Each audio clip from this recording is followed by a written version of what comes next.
উনি ডেকে এইটুকুই বলেছেন, দেশ আমাদের সবার, আমি অবশ্যই অর্থবহ, সুষ্ঠু, স্বচ্ছ একটা নির্বাচন দিতে চাই।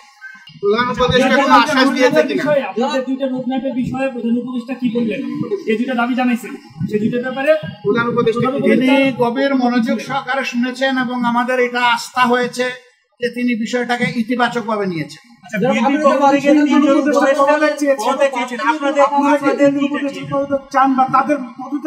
আপনারা কিভাবে দেখেন? নির্বাচনে বা সরকারের নিরপেক্ষতার জন্য তাদের পদত্যাগ করা দরকার। পদত্যাগ চাইলো বিএনপি আর ফতোয়া দিবে জামাতে ইসলামী, এটা মানায়?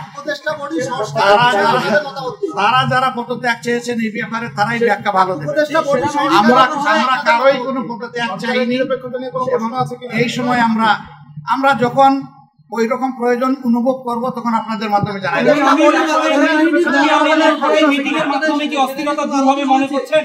এই যে অস্থিরতার অবস্থা বিরাজ করছে, আপনারা আমরা আশাবাদী কতটুকু দূর হবে মনে করছেন? পুরাটাই দূর হবে ইনশাআল্লাহ। আমি আরেকটা বিষয় হচ্ছে, আজকে প্রধান উপদেষ্টা আপনাদের ডেকেছিলেন, আপনারা বিএনপি আসেন নাই, আপনারা বিএনপি আপনাদের কথা বলেছেন, কিন্তু সরকার বা প্রধান উপদেষ্টা আপনাদের কেন ডেকেছিল? কি বলতে চায় সরকার আপনাদের? একটু যদি আপনি বলেন সরকার আপনাদের কি বলতে চায়। এটা ঠিক, আমাদের ব্যাপার আর বিএনপির ব্যাপার একরকম না, একটু ডিফারেন্স আছে। আমরা কিন্তু নিজেই চেয়েছি এবং টাইপটা ফিক্স আপ হয়েছে। কালকে আপনারা সংবাদ মাধ্যমে এটা অলরেডি জানতে পেরেছেন। হ্যাঁ, সেটা আমি করে আসতেছি। ওনার দাওয়াত আমরা পেয়েছি, এটা অস্বীকার করবো না, কিন্তু এর আগে আমরাই চেয়েছি এবং আমাদের চাওয়ার প্রেক্ষিতেই আজকে সন্ধ্যা 6টায় এই সময়টা নির্ধারিত হয়েছিল। আমাদের অন্য একটা দলীয় কর্মসূচি থাকার কারণে আমরাই চেয়েছিলাম যে আমাদেরকে আরো 2 ঘন্টা পিছিয়ে দেওয়া হোক। সে আমাদের অনুরোধের প্রেক্ষিতেই 8টা ফিক্স করা হয়েছিল, যদিও 8টায় আমরা শুরু করতে পারি নাই, একটু পরে আমরা শুরু করেছি।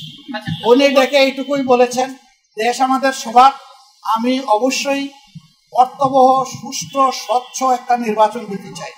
আমি যেন তেন কোনো নির্বাচন দিতে চাই না এবং তিনি আমাদের কথা মনোযোগভাবে শুনেছেন আর বলেছেন যে আপনাদের পরামর্শগুলা আমি প্রয়োজন মনে করি, আপনারা যে পরামর্শ দেবেন অবশ্যই আমি এগুলা কনসিডারেশন নেব, অন্যদের কথাও আমি শুনবো এবং আগামীকালকেও তিনি আরো অনেকগুলা দলকে দাওয়াত দিচ্ছেন, তাদের কথাও তিনি শুনবেন। সবার কথা শোনার পরে তিনি আশা করি তার একটা সিদ্ধান্ত তিনি ম্যাচিউর করবেন। সবাইকে ধন্যবাদ, অনেক ধন্যবাদ। আরো দেখা হবে, সাংবাদিক বন্ধুদের সাথে আরো অনেক দেখা হবে। আসসালামু আলাইকুম ওয়া রাহমাতুল্লাহ।